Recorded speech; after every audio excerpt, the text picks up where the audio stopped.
Welcome to another episode of Retire with Purpose. I am your host, Casey Weade, and today joining me, we have Dave Sanderson. Dave, welcome to the podcast. Casey, thank you very much for having me today. I'm excited to be with you the way to kick off this year. Well, Dave, we're often having conversations about retirement on this show and retirement planning specifically. And a lot of retirement has to do with dealing with crisis because retirement can feel like a real crisis. And you're someone that has dealt with crisis, has been in the thick of crisis time and time again. And one particular moment in your life kind of stands out, and you actually wrote about it in your book, Moments Matter, which I just got finished reading here earlier today, and I'm really excited to touch on it. And that is largely about the miracle on the Hudson. And, all of us, I think for myself, I remember that day quite vividly, but I didn't really get the experience that you got, thank goodness, in the plane. And I think our listeners would really love you to just take us back to that moment, to the miracle on Hudson. What did that feel like? What was that experience like? Just kind of walk us through your day and how things went. Well, thank you. It's really amazing because we're coming up on the 10th anniversary of the miracle on the Hudson in 2 weeks. And it's as vivid to me today as it was that day. So here's the backstory to really what happened. I wasn't supposed to be on that flight. I was in a business meeting at a client in Brooklyn that started at 5 a.m. We were working in a distribution center, which opened up quite early in the morning. So we started early in the morning because we want to be in the thick of the things around distribution. And that's when people did that. So we got done roughly at 10 o'clock. Now, my strategy, I traveled for 30 years in technology sales. So my strategy was always take the last flight out because you never know how the day's going to go. I was scheduled on the 5 o'clock flight, but when we got done at 10, I'm like, I'm the end of a 3-day business travel week. Let's get home early.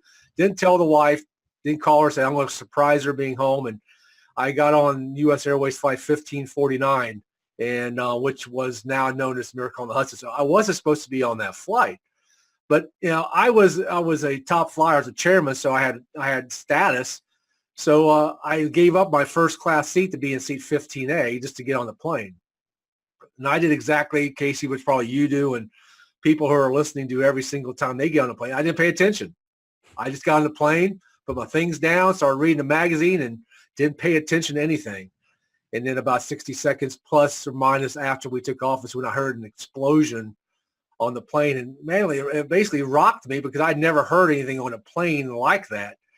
But I was in seat 15A, which was 4 rows behind that left wing. So when I looked out the window to see if I could see anything, all I saw was fire coming out underneath the left wing. So, I knew something had happened, but I also knew from flying so often that planes have multiple engines. And that plane had 2 engines, so I was like, no big deal, right? He's just going to go back to the airport, we'll get on the plane, and I'll probably get home at the same time. I was planning on getting home anyway, but as we know now, and we did not know then, that both engines went out simultaneously, which I think is part of the miracle that people don't really understand. Because I think what happened is, when it was a simultaneous bird strike, which is 1 in a billion. And, because most of the time it would have been bang, bang, and then people would have thought, oh, terrorist attack, something like that. But we heard 1 bang, so everybody thought, well, we got another engine. Because if you look at the passenger makeup of that plane, which is something that people don't look at, and I now look at significantly when I get on a plane, is over 90% of the people on that plane are business people like you and I who travel frequently. So it's, we're used to things going on planes that we understand how things work. So the variable is basically about 10% of people who were traveling with either kids or families was pretty minute. So no one lost their heads until we crossed the George Washington Bridge. And when you heard the captain come on with his famous words, "This is your captain, brace for impact." And I think that was the moment that's when I felt that we were probably something serious was going to happen, because all I could see out the window was I looked down and people's faces were looking up at us from the bridge. And I didn't know until later that, the bridge is, roughly about, 1,600 feet, up. We're at that point about 1,000 feet. So we had already decreased, and we only cleared the bridge by about 600 feet or so. Wow. So people were looking up. I was looking down. It's like, all I could see is water. Now, I was on the left side of the plane, so I saw the Jersey side. I didn't see the New York side. But all I saw was us going down the water, and the first thing I felt was like, this is not going to turn out well. Something's going to happen, and either I was going to be in a better place in a few minutes, or I was going to come back and probably pretty racked up. whether I was injured or something like that. Because the one thing people worry about, Casey, on a plane, and I don't know if you do, but I know I did, and is fire. I mean, if you in Kenley in a crash, you usually see fire. Or you see that picture you may have seen in other plane crashes in water where the plane's toppling because it catches the wing. So either that or we're going to topple through New York or New Jersey, which is another situation. So at that point, I felt that candidly I probably wasn't going to come back, but fortunately we got down safely, and which was amazing. It was a hard hit. I tell people it wasn't one of those nicest general. It was a hard hit, and I went back in my seat and up my seat, and but when I came up, I saw light, so I knew that I was alive. But part two of the equation is water's coming in rapidly, and if you look out the window, it's about halfway. We were halfway down where I was sitting. Now I was towards the back of the plane. Now, the front of the plane was sticking out. The back of the plane was already pretty well submerged. And our window was about halfway up in water. So I knew that, we were in the water and it was coming in pretty rapidly. And, so at that point in time, I said, that's part one's getting down. Part two is getting out. And that was where things started happening and sort of changing my life, because my thought process, Casey, was get to the aisle, get up and get out. That's exactly what I thought. Aisle up, out. But when I got to the aisle, that's when everything changed for me, and my whole day started shifting, because that's when I heard my mom start talking to me. And she had passed away in 1997. But when I was a child, she would say something to me and my sister and brother constantly. If you do the right thing, God will take care of you. My mother was a God-fearing lady.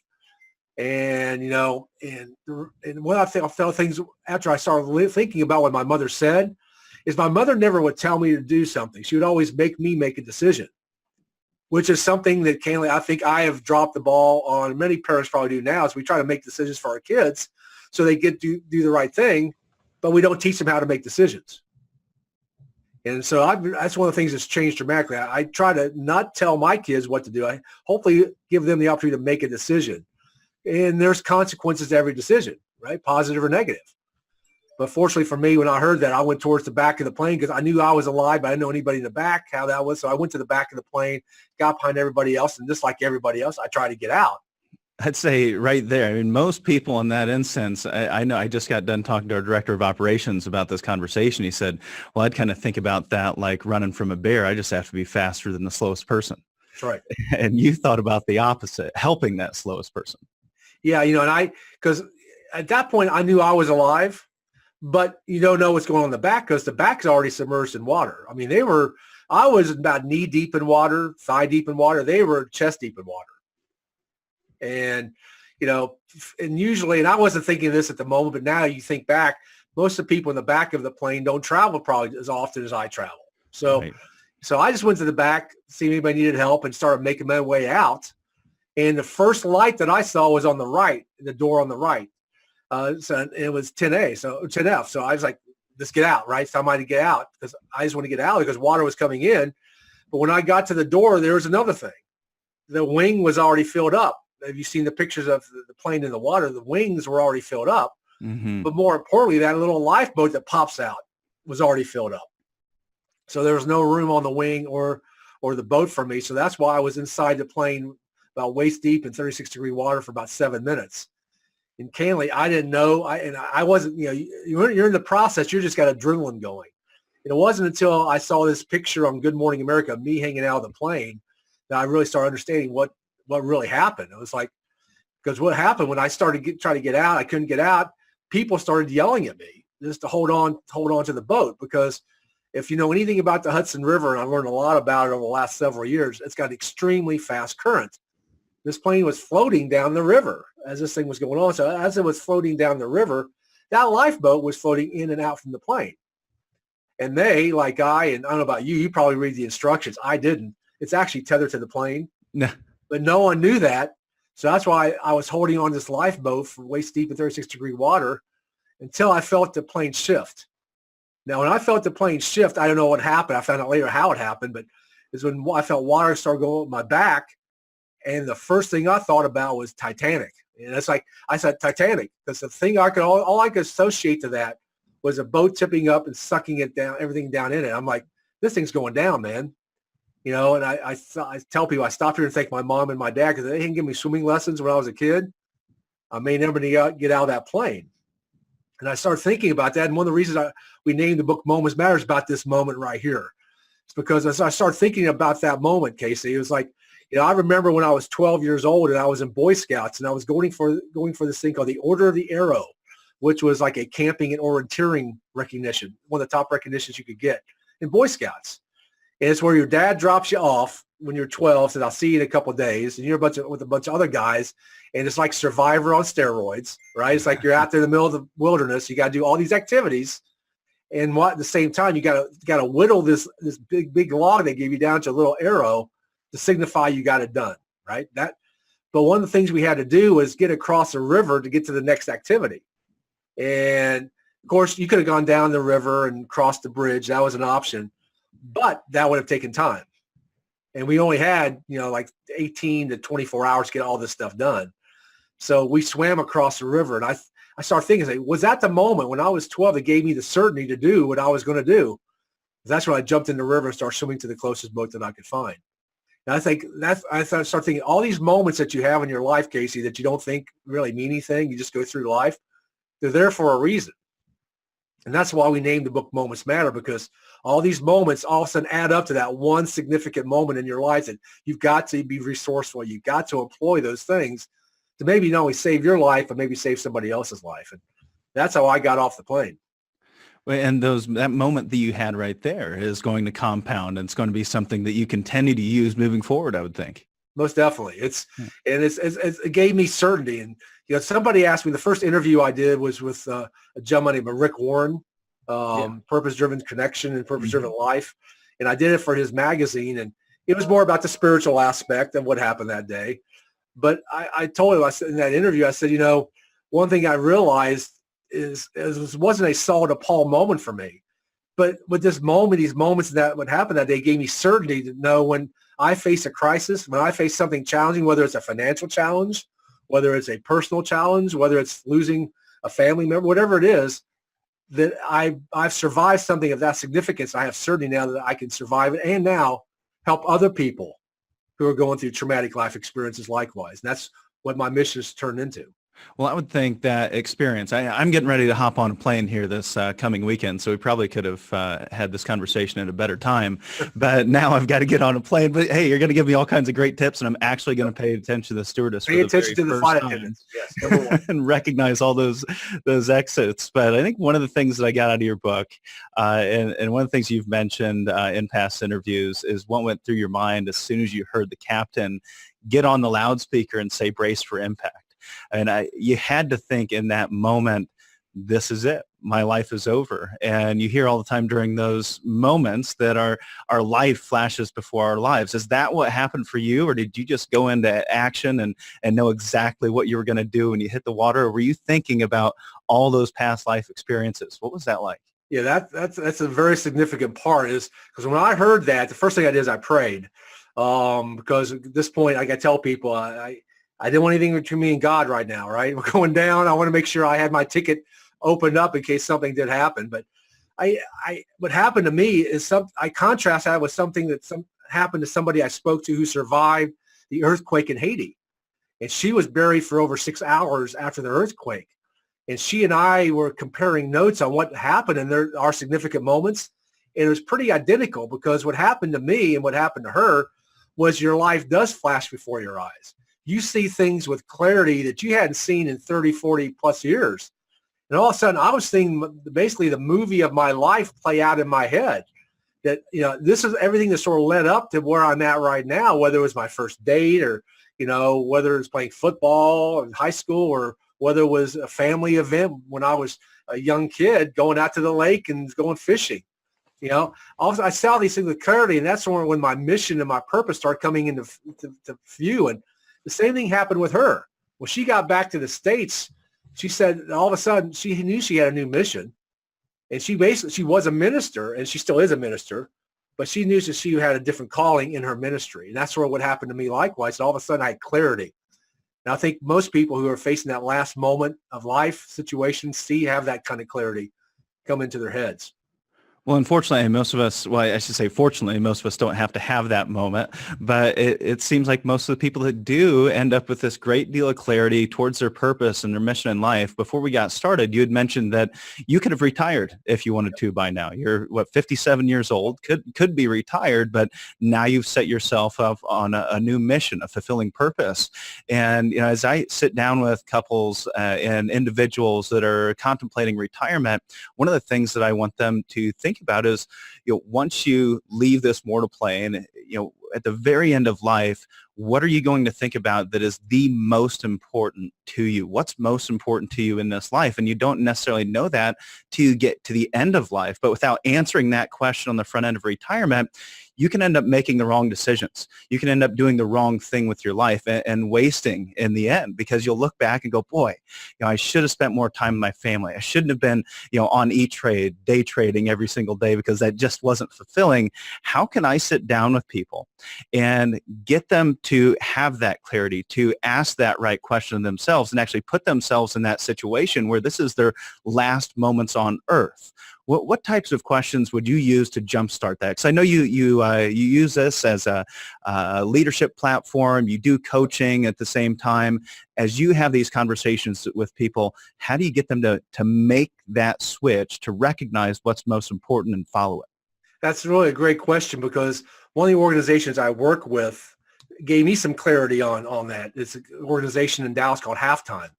And it's about those people who get to that point that you're talking about, that point where they've got the money, right? But they're not growing, or they're not happy, and they want to retire, but they don't know what they're going to do. And it helps people get clarity on that. So when I met with them, it's one of the questions I was looking for. And one of the things that I tell and ask people is, and I learned this from being occasionally with Tony Robbins. It's not my new information, but what's most important to you in your life, and what has to happen for you to realize that?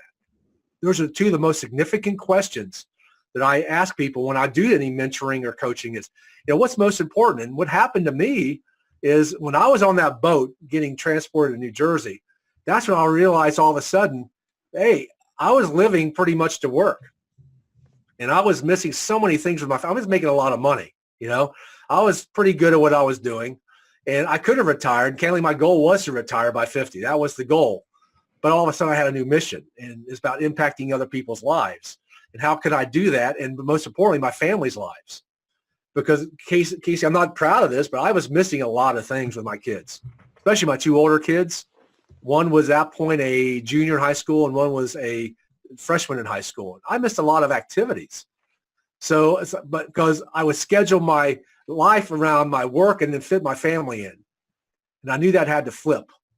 And once I figured out I had to flip, all of a sudden things started opening up in my life where I was focused on my right mission and I had a bigger purpose. And I'm trying to help people understand that. It's like, try to do that younger.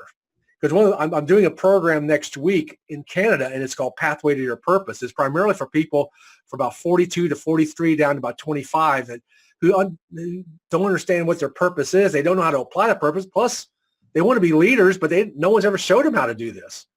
And it all starts, as you know, in your own personal leadership skills. And fortunately for me, I learned those, when I was coming out of college, and had my mentor, Bill, and some other people who were helping me, but taught me these leadership skills that helped me throughout my life, and especially that day on the Hudson River.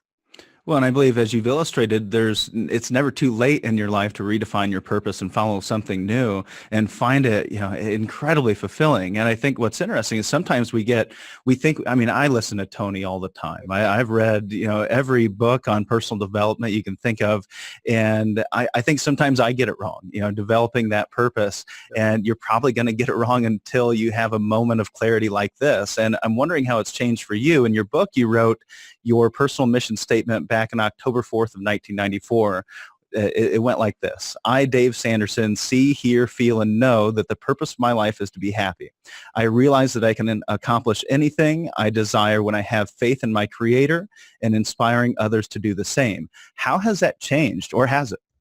It really hasn't changed. And what happened to me, and if you read the book, I got the story in the book, is the following weekend after the plane crash when I spoke at my church. It's the first place I ever spoke at in my life.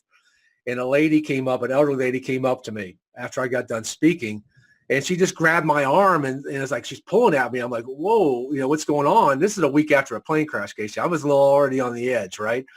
But she looked at me and said, I was questioning if there was a God. And I don't believe in miracles, but your physical evidence that there is a God and he does miracles.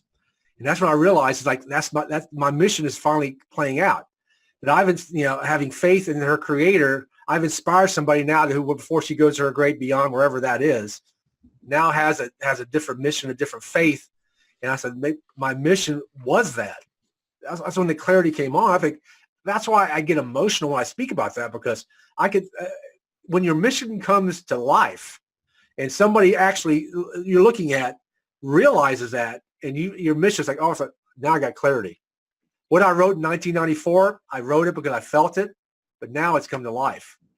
And I think that's when people who want to retire and people I talk to who are at that point in life, likewise, that, that light bulb goes off. Like, I got a lot more to give. I've worked, I've done this, but, all of a sudden my mission is now coming into view, and now I can actually live my mission. And that's what I try to help people with when I do in my mentoring and coaching and my leadership course and my personal group. Well, when you get to be 50, 60, 70, you've had all these decades of experience. You have so much to give back that you've been blessed with over the years, all those experiences. And sometimes it's hard to distill those past experiences into a purpose. And I think that's at the core of it. I think it's interesting. On Good Morning America, there was another passenger I think you were on there with. And that other pastor said, I don't want to ever see you people again. This has been a horrible experience for me.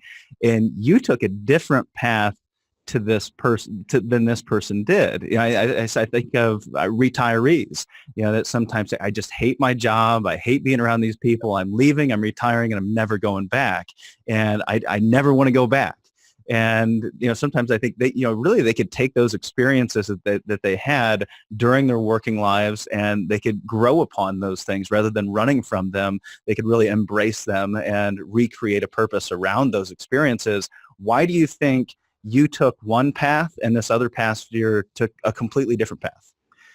I appreciate you bringing that up because, it's interesting. Some of the other passengers have even questioned why I do what I do now. And how I did give up my job, and but it took me 5 years to do that. But to do that, and it goes back to something I learned years ago: is that the meaning you attach to something produces the emotion of your life, and emotion really is your life. And I think the meaning he attached was all negative because he lost his job. I found out he lost his job. His wife was going to leave him, so he attached the meaning of negativity. That this situation caused all this.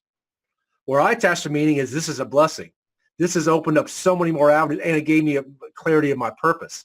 So I think it all comes down to the meaning people attach to whatever's going on, whether it's in your business, likewise, whether you're going through financial challenges, which people do all the time. I mean, when I went out candidly from making what I was making a very good living to starting my own business and going out and doing what I'm doing. I started at zero.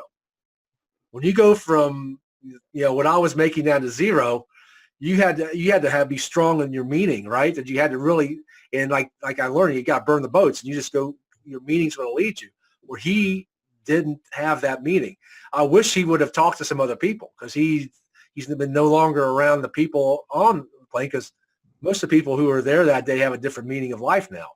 So and just like me. So I'm sorry he had that, but unfortunately he associated a different meaning, and it always comes down to meaning. I think that's one of the things about retirement. Sometimes we have a negative idea of what retirement is. We say, I never want to retire. It's going to be awful. Or I'm just not the retirement type. And, eventually you're potentially going to be forced into retirement at some point.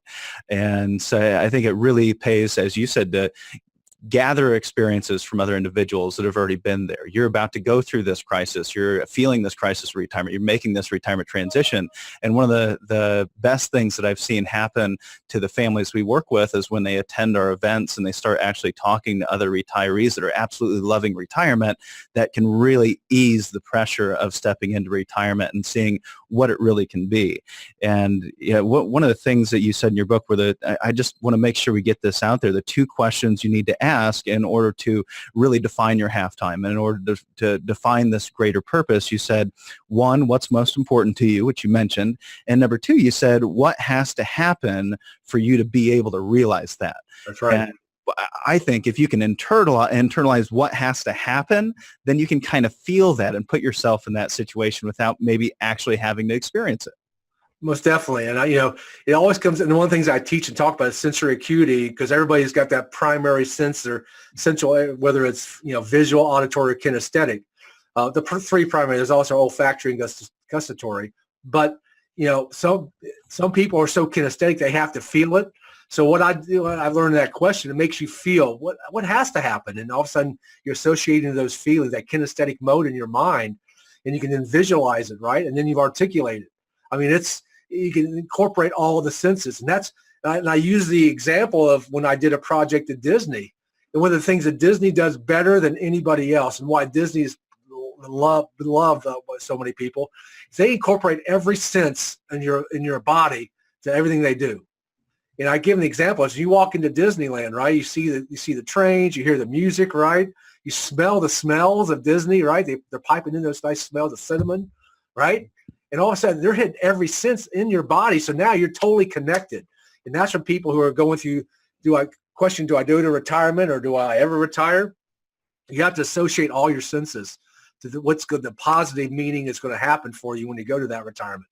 I mean, I like it. You look at two people who are in the sports industry, and both of them had very short retirements. One was Bear Bryant, right? One of the most successful football coaches in history. A week after he retires, he passes away. And why is that? Because he didn't have a purpose. His whole purpose was coaching. And then you look at somebody like Joe Paterno, who was going through some challenges, and he retires and forced out. 2 weeks later, he's dead. He lost his purpose.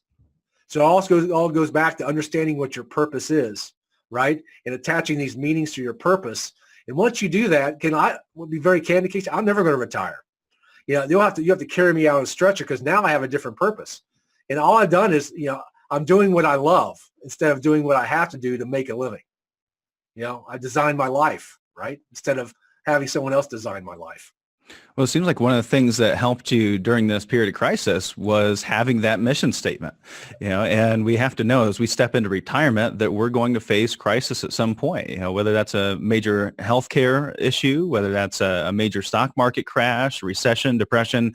We're going to encounter these experiences that feel like a crisis if they aren't actually a crisis. And I wonder, what if someone was building a mission statement for their retirement? How would they go about that, and how could they best formulate a mission statement that can help them handle future crisis and live a very fulfilled life? Great question, because I actually asked a similar type of question to that to my former minister. And it came out, actually, we were in a executive board meeting at a church. I was on the board, and we were talking, and people were going back and forth. And these are traditionally older folks. They've been through the run, right? But we were trying to figure out what the mission of the church needed to be. So I asked him, Ken, my minister, I said, Ken, I'm sure that Jesus is every day in Jesus. I wasn't pixie dust and sunshine. How did he really understand his mission, right? How did he really go about it? He goes, well, when Jesus had a tough day or he needed to do that, he'd just go out, he would pray, and all of a sudden he'd ask the questions of his creator, which was God. And all of a sudden his mind opened up to the possibilities. And then all of a sudden he knew his mission, right? And all of his mission was to make people fishers of men. I mean, pretty easy, right? It was very short, concise, but that was his mission, right? He wanted other people to believe. So I tell people when they get to that point, the first thing I do is I go out and I pray, say, just give me the mind to open up, give me creativity in my mind, and to be able to understand what is most important and how I can add more significant value to somebody else, and so which will add even more value to me. And if I can do that, all of a sudden my mission changes a little bit every day. Even though the one core mission, right? Like today is serving you and your audience. This is my mission right now. And you can tell how passionate I am because I've got everything going into it. You can see my body, I'm moving. I've got everything engaged because this is the mission. So I think, right, people who go into that retirement stage need to understand, okay, I've gone through this stage of life. I've had a great run, but now I've got another 30 years to live. How do I want to live it? Do I just want to go play golf? That's cool. That's what my father-in-law did. He's 40 years retired. He's playing golf. That's cool, right? But I think most people have a bigger mission. And that's what halftime really revealed to me, is because a lot of these people are like that stage 50 to 60 years old like I am now, are now going to build wells in Haiti, right? And doing things like that, that now their mission's being played out and they can serve at a bigger level, in a more global level. And that's sort of what my mission is and what I do, right? Is how I'm looking at all times, is how can I add other value to other people like that in ways, whether it's the American Red Cross, or where it's been my mission has been for the last 10 years. And that's probably going to be evolving to now something bigger where I can impact other people who may not have water, clean water, or go to Africa where they're having significant challenges, or something that was approached to me last week, Casey, is around the sex trafficking, what's going on. How can I help impact that help stop that? So I think people have to ask, you have to ask yourself a better level of question. And I always start with praying whoever your creator is or is not. Well, it seems like at the core of this is that you use those past experiences that you had to better develop your future purpose. You develop that mission out of those past experiences and utilize those past experiences to help others. Yeah, and one of those others that you helped in the past was Tony Robbins as one of his directors of security. And I'm wondering how those experiences, being the director of security for Tony Robbins, it's such a huge personality. How did those experiences working along with Tony help you during this period of time, as you were probably right in that moment when you knew the plane was going down? Well, fortunately for me, it gave me a lot of experience in managing my mind, right? Because one of the things that you follow him, one of the things he talks about is how to your emotional management, how to manage your mind, right? And state of management, whether it's your physiology, whether it's your audio, or whether it's through words, whatever it may be, right? And so I knew how to manage my mind. So that's number one. But number two, I think what really happened is he was the only one that called me that night in the hospital, which really told me something and taught me another lesson, is that, when somebody's on your team going through a challenge, you got to be there for them. It doesn't matter if you're the CEO or whether you're the guy who's just cleaning offices at midnight. And I think those things that being around him, that taught me all these lessons, and how people, the most successful, the top 1% of the people, how they really act and respond to other people. And I've seen good and I've seen bad, right? I've seen them both. But being around him gave you those experiences and those resources. And because the one thing that he taught me is the key strategy everybody needs to have right now in their life is the ability to be resourceful. It's not about the resources that you don't have. It's about what do you do with the resources that you do have. And that during that day, so that sort of encapsulates the answer that day. I was resourceful that day. And I think that's the one thing I learned from being around Tony, that I employed that day on so many different levels, whether it was through verbal commands to people, whether changing their state, right? Or managing my state to get out of the plane, or when things were not going really well, how I had to focus in on and I'd use my power of my focus. So I think everything came down to resourcefulness that day for me. That's something I learned from Tony. Well, and one of the things you said you learned from Tony is regarding raising your standards. Right. You said raising your standards simply means turning the things you should do into musts. It means creating a plan and following it no matter what. Turning your should into musts can change your entire life for the better. Most definitely. I think that's where a lot of people, especially people who are younger right now, who are wanting to be in that stage where I am and you are, and you're teaching people how to do, is that, everything they should do this, right? People say, "Oh, you should do this, you should do that," and like he says, you should all over yourselves, right? And until you make it a must, it's not going to happen. And that's one thing I realized: when I make something a must, it's resolved, it's done. See, he talks about you can decide, that's great, but the decision's a decision. You haven't taken any action on it. You take action, you make a commitment. And now you've committed. That's good, but it's not done yet. But once you in your mind have resolved it. And I saw him teach this to a NHL team, and how Roger Bannister, before it wasn't that he ran the first under 4-minute mile. It wasn't running that. It was he visualized it before, and he believed that he could do it and internalized it, right? So it was about the belief system and the way he managed his state that allowed him to be able to do it. And all of a sudden, 4 more people that year did it after 2,000 years of people not being able to do it. So if you turn it into a must, and that's when I need to get something done, it's a must, it's resolved, it's done. Now I just got to figure out how I'm going to do it. And it comes down to being resourceful again. Because now it's like, whose help do I need to be able to get this pulled off? See, I would come to you and say, hey, Casey, I need some coaching on if I'm going to retire in the next 5 years, but I have a bigger mission, but I don't have the funds to do it. What strategy can you help me with? And all of a sudden I'm using you as the resource, right? And that's where right now I think is the key. And I'm trying to teach younger people is you got to leverage other people, make it a must. Then you leverage other people and they'll help you. People will help you. But you got to ask them. Well, it can be difficult to turn those shoulds into a must. I've got one couple in particular where the gentleman's retiring and she is also retiring, but she just cannot get over the fact that it's retirement. She feels like I'm not old enough to be retired.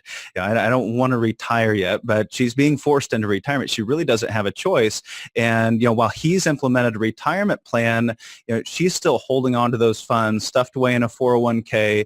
And she knows that she could put those things in a better place, pay less in fees and expenses, have better attention to the portfolio. And she wants that. She just can't because she said, I know I should.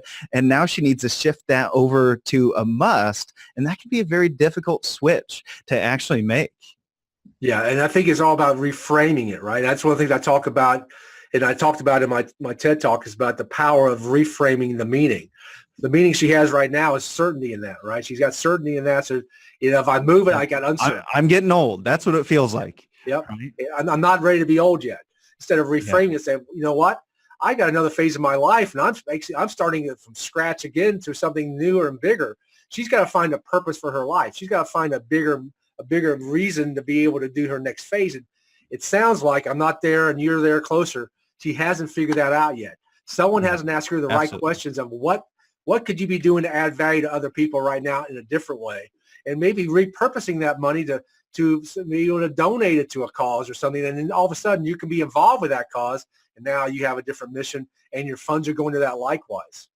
And it's almost like you have to lock yourself in a room to get this figured out and just start writing down all the potential things that you could do in this next phase of your life and start to internalize them over time. I mean, sometimes what we call this is retirement paralysis, where we go, boy, I need to retire. I don't like my job. I need to move on to something else. I've got enough money. I know I just need to do it. But it's almost this trance state that you find yourself in, and you just keep going through the same motions that you've gone through for the last 20 or 30 years because you're almost in a trance. And in your book, you talked about a lady that was on the wing. She had 2 children. She was holding a baby, and she was not moving. And if you didn't get her out of the way, people were going to die. And how did you get her out of that trance state? And how could we apply that to times in our lives when we know we need to make a transition? We're just kind of stuck in the motions. We're almost paralyzed and in a trance. Well, it all starts with breaking the pattern. And she was in a trance, and candidly, I think there are a lot of people in trance. I probably was in a trance at some moment on that plane, so I'm not unusual. But she was in a trance, and the way I looked at it is, she was in the middle of the wing, and she was scared, as she should have been. But if she didn't move, other people can get off the wing. So I had to break a pattern, and the way I've learned to break patterns is you got to do something dramatic. You got something to do outlandish, and that's why I yelled at her the way I did. Me yelling at a young lady it's not a good appearance, right? But what happened was I got her attention, and that's all I needed to have. I needed just to break that trance, break that state. So when people are going to that state right now, like they're going into retirement, they're in a pattern right now, right? Someone's got to break the pattern. And how you break the pattern, you got to do something outlandish. You got to do something really out there. So someone's got to help that lady you're talking or working with right now to break that pattern of certainty. Do you know what? Maybe I'm in a phase of variety in my life right now. And that's where people, when they start making these transitions, it's what they call that midlife crisis kind of thing, right? Yep. And they're there. I like halftime better. Yeah, I love halftime better. Your second act, like Nancy Culliver said. They're in halftime where you've lived with so much certainty, right? I've made all this money. It's in this bucket. I've got enough to live off of. But you know what? Maybe it's time for my life. I need to move from certainty to variety, where maybe I do need to do something totally different. Tell me, maybe go to work for a non-for-profit, go jump out of a plane like George Bush did. When he was 90 years old, he's jumping out of a plane. Why? Because he wanted variety in his life, right? He had so much certainty in his life all those years. He was going to total variety in his 80s and 90s. And that's what a lot of people do when they start figuring this thing out from retirement. It's like, it's not retirement. It's just, I'm just going to do something different and variety in my life to have different experiences and challenges to help me grow. And so I can now go out and write a book about all these experiences that I've done. And I use George Bush because he just, unfortunately, he just passed away. God bless him. But look at the example of his life where, he grew. And all of a sudden he loses the presidency. What does he do? Well, he has a little bit of a downtime, but all of a sudden he's going out raising money. He's jumping out of planes, right? And all of a sudden his retirement was a different mission, a different purpose. So you look at other people who've done it, right? And like we all learned, you model somebody who's got the outcome you want, do exactly what they do, and you too will be able to get that outcome. But you got to model it exactly. But how do you do that? Well, how do I do it? I get on the phone, I'll call the person. And I use the example of a couple ladies who live down the street who were, short story is, I didn't know that they survived a concentration camp until I was down there. And they had these books, and I saw these books, and I said, tell me the story. And they wouldn't let me film it, but they told me the story. And what helped me with that is there are people out there who are either faced significant challenges in their life or have done some unbelievable things. They'll be more than happy to tell you their story, but no one ever asked them. So, I always try to seek out the person. If I want this outcome, who's the person who's got this outcome? And I started doing that when I ran my first marathon. I went out and reached out to the person who got the world record for ultra marathoning. He became my coach. The guy who's got the world record for running across the United States in 63 days. I reached out to him. He didn't know me from Adam, but he started coaching me on the mindset, right? And all of a sudden, same thing happened with one of the top financial brokers who worked with Sir John Templeton, who was his mentee. I wanted to learn how somebody in their 20s all of a sudden became working with Sir John Templeton, right? I reached out to him, and I got a 30-minute appointment. I drove down to Atlanta and sat in his office and got into his brain. So I think I do differently than other people do, who are successful people do. Find somebody who's got it and reach out to them. They will give you the time. It might be an email, right? It might be a LinkedIn message. But now, Casey, it was so different than it was back when I was in the 1990s doing this. All this technology, you get hold of anybody. Back then you had to write a physical letter. You had to make a phone call. Now you can put it on LinkedIn. Like yesterday, I just got in touch with somebody. His name's Jay Abraham, one of the greatest marketers in the country. Yeah. He and I are now friends. I met him like 40 years ago, back in 35 years ago. Now all of a sudden I reached out to him. And he's like, he became a friend on LinkedIn. Now we're interacting. One of the top marketers in the United States. It's not difficult. It's just that you got to put the effort in. And you talked about it earlier. You have to make it a must. Yeah. Well, I think what you're saying there is just, I'm not going to be able to yell at a client of mine that would probably get me fired. And so ultimately, let's set ourselves up in a position where if we're having trouble with this transition, start to talk to people that have already been through the transition, sit down with other retirees, other pre-retirees, people that are going through the same crisis as you, and hopefully people that have handled it successfully and maybe tremendously more successfully than you could ever imagine, so you can actually see what's possible as you go through that transition. What you could do with that lady, Casey, is you get a copy, and I have copies of the book Halftime. Here's a copy of the book Halftime. Just check this thing out. Just read a little bit about what other people have gone through, because you're not unique. All right, you're not the most special person out there. You're not the first person to go through this. So here's a book Halftime. I'm giving it to you as a gift. Let me know if you like to talk about it, and set her on her way and see if she takes action on it. Because if she takes action, she's serious. Yeah. Well, another one, I want to make sure we get to this discussion you had in your book about ego.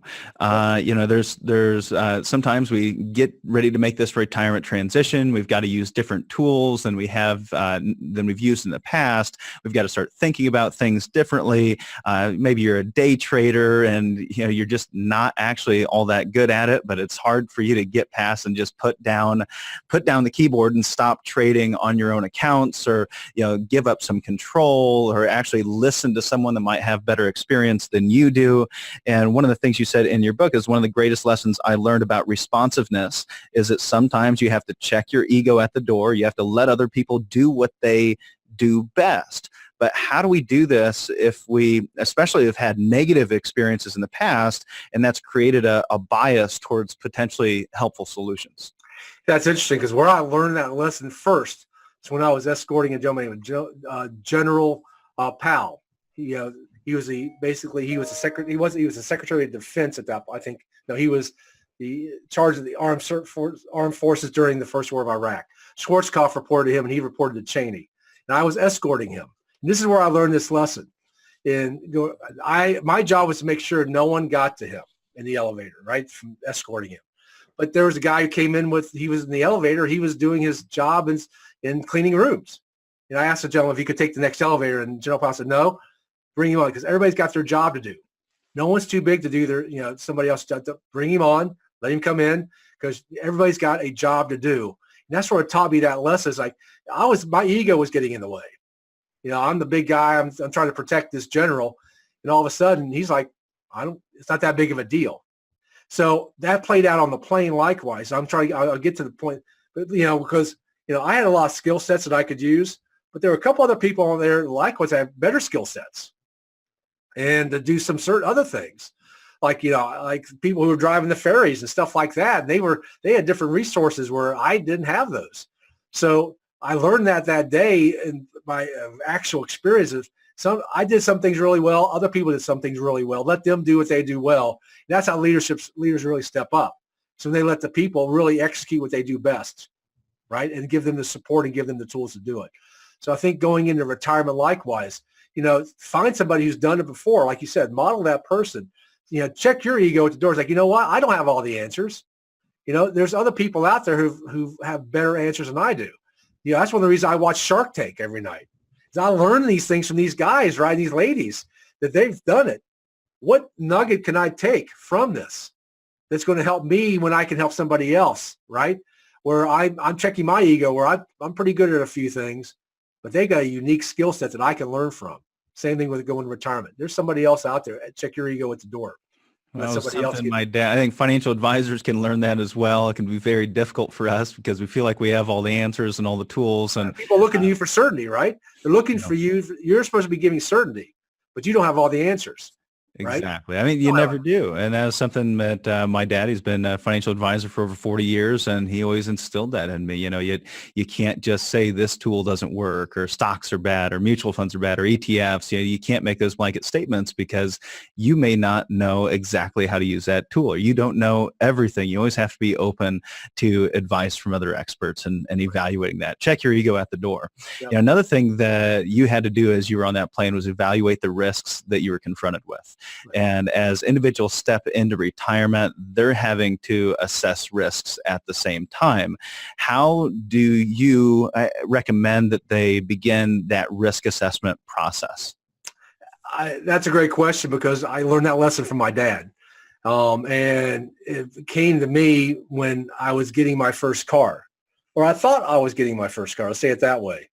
And bottom line is my car broke down. I was in Washington, D.C. I went out and bought another car, which was a 200 SX Datsun. Beautiful car. Brought it home. My dad said, that's great. I can afford the payments. Superb, right? He said, why don't you call the state farm agent? Why don't you call Ken? Why don't you call? Well, you got to have insurance on the car, right? Call Ken. I couldn't afford the insurance on the car, but I couldn't afford the car.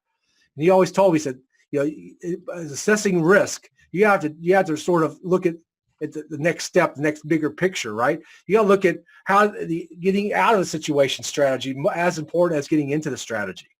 And he always told me that the exit strategy is as important as getting in the entry strategy. So as I was assessing risk, even on that plane that day, it was going very quickly. I'm not going to say I did it perfectly by any means. But as I was looking at things step by step, I was like, okay, how am I going to get out of this situation, right? I'm up the water right here. How am I going to get out of this? Well, I'm going to jump out on the wing. Well, the wing's not there. What else can I do? I can hold on. So I was assessing risk the whole time about the exit strategy. And that's what I tell younger people right now is, before you get into something, understand how to get out of something first. I think that's a really important, that was my most important takeaway from that segment in the book was, yes, you need to identify if it's a good risk or a bad risk to take. But I think most importantly, once you've assessed and identified that risk to find if it's a good risk to take, then you have to analyze your exit strategy, because it's still a risk and something can still go wrong. I mean, it doesn't matter where you put your money. If you put it in a savings account at the bank or a CD or a mutual fund or an annuity or life insurance product, wherever you put that that money, there is a risk, and you have to assess that risk and identify the exit strategy at the same time. As I read your book, I got to the end and I got to your daily rituals, and I'm like, whoa, this guy's got some serious daily rituals. And I was wondering if you could share those with us. And I'm curious if you're going to continue this very intense daily ritual the rest of your life. Well, I've actually even changed it to this year, even modified, evolved to this year where I do get up because the first thing that I learned is you got to take care of your health first, especially for people who are the age of like we're talking about, who are going into the thought process of retirement. You got to take care of your health first. So I do that every morning. But what I've really evolved now is I do pray every morning now before I start the day. I do go through my written fact that's right here in front of me. I mean, you got your daily rituals right in front of you? I got what I do right here is how I'm going to do this, my little daily ritual. Wherever I turn, it's in my wallet, it's next to my bed, and I read it twice a day at least, right? Wow. So, and I get up and I do these things, and I spend 60 minutes of reading. Now, I've changed that. I've evolved that, Casey, where I figured out that if I go audiobooks, I can actually get 3 books read in a week instead of half a book. So I get at least 1 to 2 books a week by reading. So I do these rituals now every day, and they serve me because, I get up early because when I'm ready to rock and roll, I'm ready to rock and roll and engage. And I think people who don't have these daily rituals, I don't know how they get through the day, Canley. They're all over the place. No wonder they're not focused.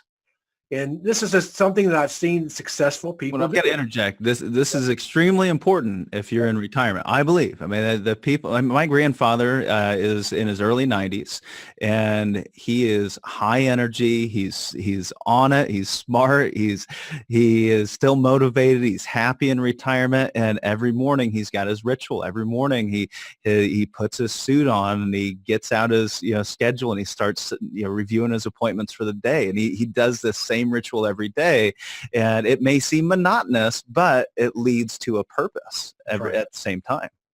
It's exactly, it puts you in the mindset, right? Of you can focus and put you in that mindset. And I think that, we talked about modeling other people. So going back to the question you asked me earlier, some of the things that I learned about reading about Tony is I saw how these top 1% of people act, what they do, and the rituals that they do. And all I really did is I stole it from them. I mean, to the point you may have seen the thing with Tony where he jumps in ice cold water every morning. Oh yeah, I've done it. I did that time and time. My wife thought I was nuts.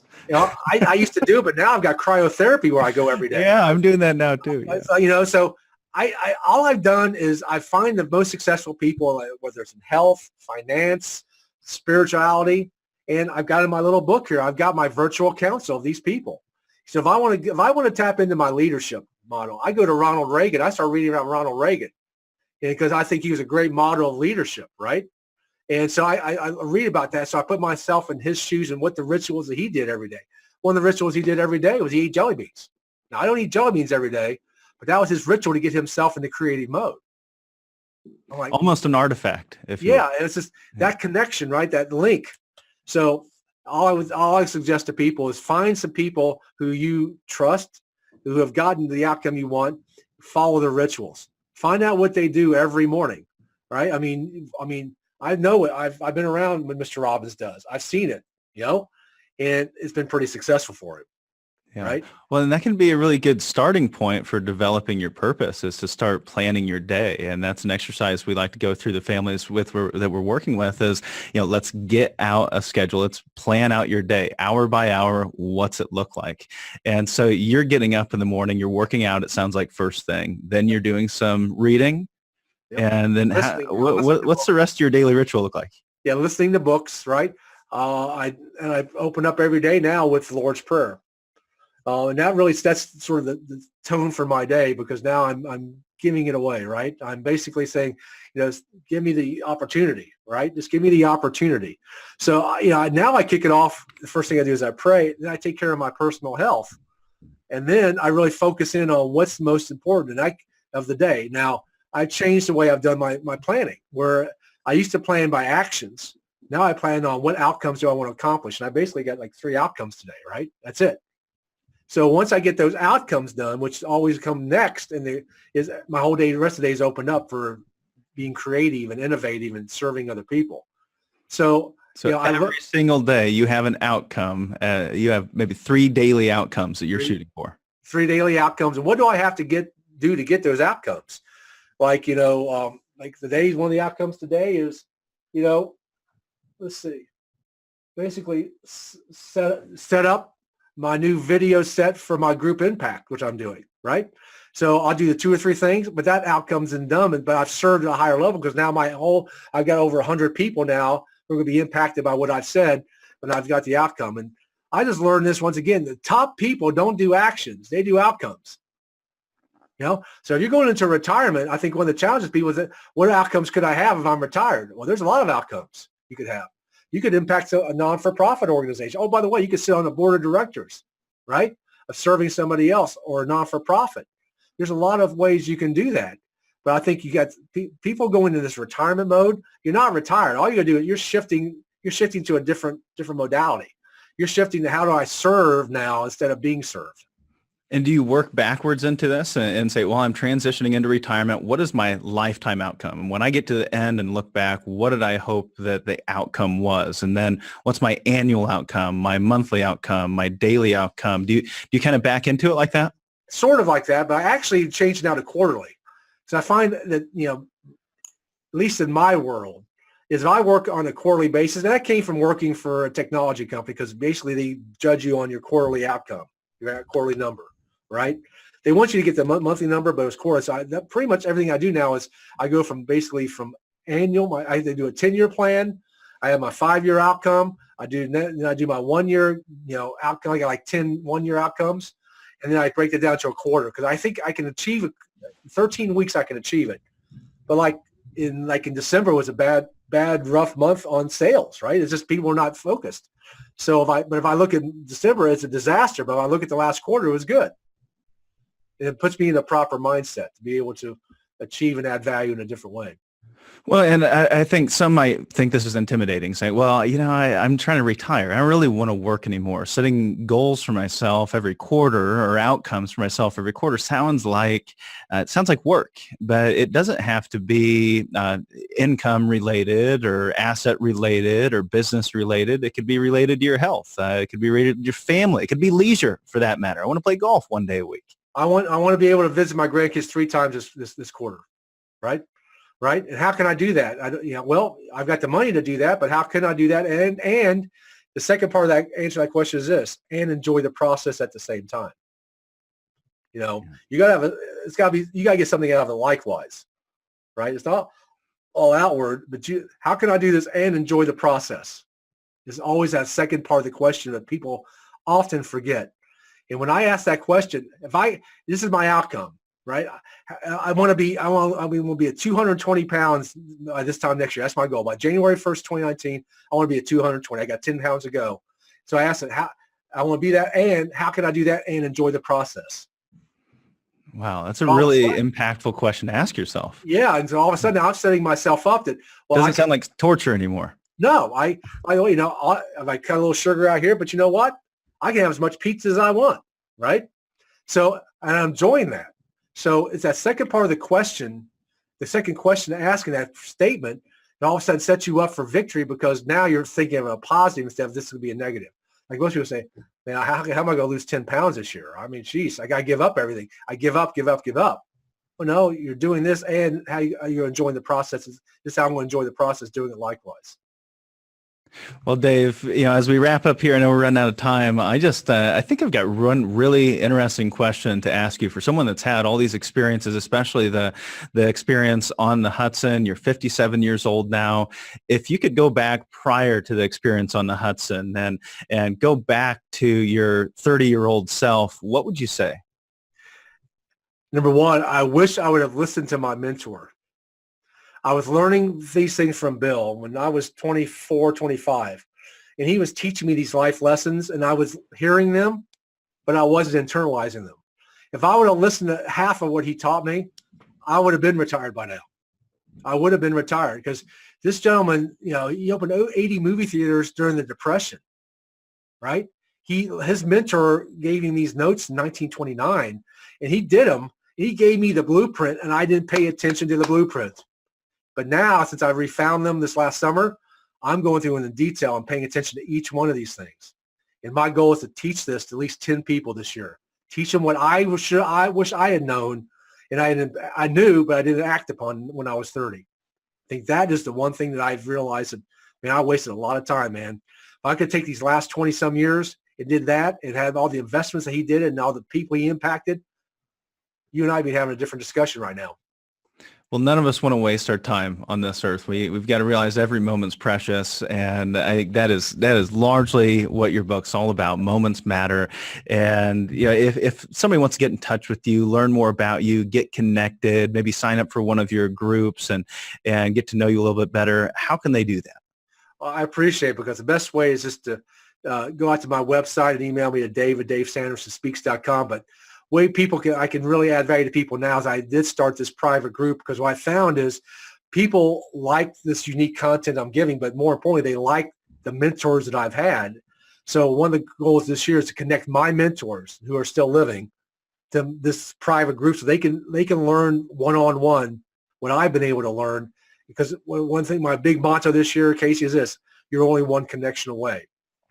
Now, one connection can turn your whole life around. That's what happened to me. That's what my mission is this year, is how can I help you find that one connection? And doing that, going to davesandersonimpact.com, will start you on that path. And that can be finding that one person that could help you with the retirement transition. That's right. Help you if you want to start a new business in retirement, for that matter. I think that, those are the types of things that I see the families we're working with seeking. And when you say private group, you mean private Facebook group? Yeah, we'll just start a private Facebook group called Impact. You can check it out. But, I'm keeping this private because I'm giving exclusive content that I don't give out in public. And I'm giving exclusive content I've learned from my mentors. But most importantly, one of the things that Tony Robbins taught me, it's all about proximity, because proximity is power. If I give proximity to the people who've taught me these things, like Stu Middleman, who's a world champion, the world champion ultramarathoner, or somebody like that who's gone to that level where no one else has gone, and I give you access to that person, and you can talk to them one-on-one in a group, how much power could that be in your health? Because he changed my health all just like that. When I was doing my first marathon, he was training me on the mindset how these people do it, and all of a sudden my health shifted. So if I can help people do that, this is why I've kept it private, because I want people to have exclusive access to my mentors and proximity to them. Well, to me, you are a retiree. I know you say you're never going to retire, but if you love doing what you do every single day, you are already retired, especially if you have that financial freedom. So, Dave, thank you so much for joining us here on the show. I know you're going to continue to impact probably not just tens, but maybe tens of thousands of lives out there in the world. Thank you for having me. God bless you, and good luck to everybody who is in that phase of their life where they have the opportunity to do something amazing right now, but as they transition to that variety part of their life. Thanks, Dave.